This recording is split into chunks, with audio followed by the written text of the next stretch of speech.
আজকে না মির্জা ফখরুল সাহেব নিয়ে আলাপ করি।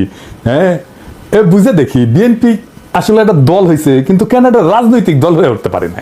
শুনে মনে হইতে পারে পিনাকি খুব বেয়াদবি করিচ্ছে, এরকম সিনিয়র রাজনৈতিক নেতাদের সম্পর্কে কথা কইছে, ওই কি কথা কওয়ার যোগ্যতা আছে না লেখাপড়া আছে। তা আজ না বুঝে দেখি যে আমি যে কথা কইছি যে কথাটা বুঝে কইছি না বুঝে কইছি, নাকি মির্জা ফখরুলরা বিএনপি না বুঝে কথা বলে, সেটা না বুঝে দেখি।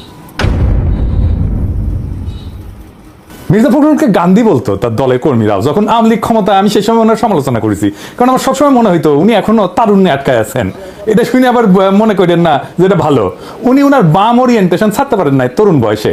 উনি 70 দশকের বামের চোখ দিয়া দুনিয়াকে দেখেন। আমি এক্সাম্পল দিই, ওনার এই বক্তব্যের সমালোচনা করেছিলাম। উনি IMF এর ঋণ নিয়ে কথা বলতে গিয়ে বলছেন ক্ষমতায় টিকতে IMF এর শর্তে বন্দী সরকার। এটা তো বামেরা কয় IMF খারাপ, IMF এর শর্ত খারাপ, এটা নামাই যাবে না, এটা হারাম। হারাম না হইলেও তো মাকরুবতেই সিসিসি IMF সি, সাম্রাজ্যবাদের দালাল IMF সি, এটা কেউ নেয়? আচ্ছা বলেন তো, বিএনপি ক্ষমতায় আসলে IMF সারে টিকতে পারবেন? উনি IMF এর শর্ত মানবেন না, নাকি বিএনপি টাইমে IMF এর লোন শর্ত ছাড়া ছিল? হুদাই এই সমস্ত কথা বলেন কেন মির্জা ভাই?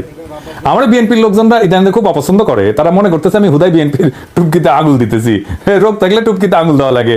ভিডিওটি ভালো লাগলে অবশ্যই একটি শেয়ার করবেন। ধন্যবাদ।